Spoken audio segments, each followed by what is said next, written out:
Hello guys, আজ যাচ্ছি আমরা দীঘা। এই দেখো দীঘার টুরিস্ট বাস আমাদের চলে এসছে। তারপর সবাই খাওয়া দাওয়া করে শুয়ে পড়েছি। এই দেখো সবাই মজা করছি খুব শুয়ে শুয়ে। এই দেখো এই জায়গাটার মধ্যে আমরা সবাই মিলে শুয়ে পড়েছি, খুব মজা হচ্ছিল। তারপর আমাদের এখনও বাস ছাড়েনি, এরপর বাস ছেড়ে দিয়েছে আমাদের।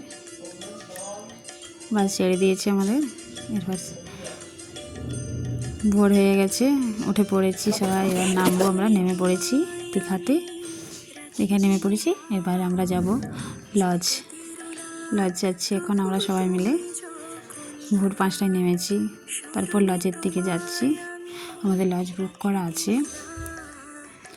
এই দেখো আস্তে আস্তে সবাই চলে গেলাম লজের দিকে। আমাদের লজটার নাম ছিল মুন লজ। এই দেখো আমরা মুন লজে ঢুকে পড়লাম। এবার পাশাপাশি রুমগুলোতে আমাদের টুরিস্ট বাসে যারা ছিল তারাই আছে। আমাদের এই রুমটা দেখছো কত লজ এখানে। আমরা যাচ্ছি এখন সমুদ্র। চলো এবার সমুদ্রের ভিউটা দেখাবো।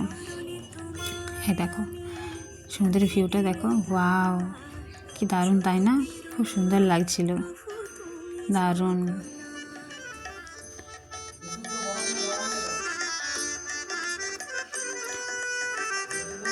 দেখতে থাকো সমুদ্রের ভিউটা, পুরোটাই ঘুরেছি।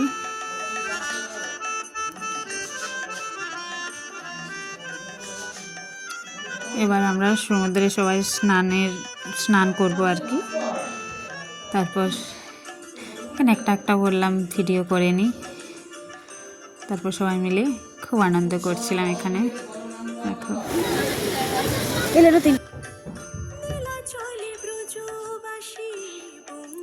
দেখো এরা ফটোশ্যুট করে নিল, তারপর আমি একটা করে নিলাম, স্নান করলাম।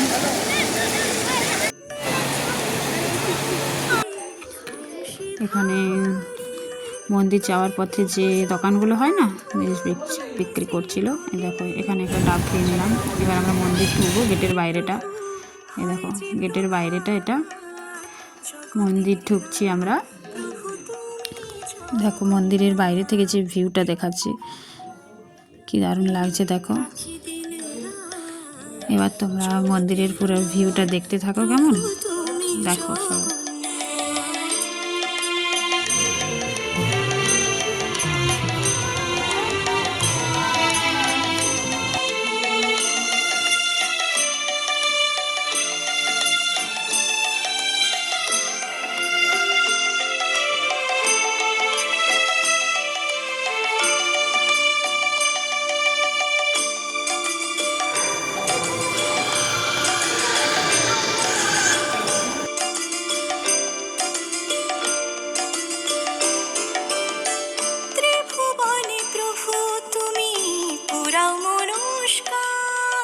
সাথে চলে সুভদ্রার, চলে বলরাম। ত্রিভুবনে প্রভু তুমি পুরা মনস্কাম, সাথে চলে সুভদ্রার। তারপর পেয়ারা মাখা খেয়ে নিলাম। এবার আমরা লজের দিকে চলে এসেছি। লাঞ্চের টাইম হয়ে গেছে আমাদের। এবার লাঞ্চ করবো সবাই। লাঞ্চে ছিল আমাদের শুক্তো, ভাত, ডাল, চাটনি, পাঁপড়, মিষ্টি। এবার আমরা সেকেন্ড পার্ট নিয়ে আসবো, পুরোটাই দেখাবো। Bye bye.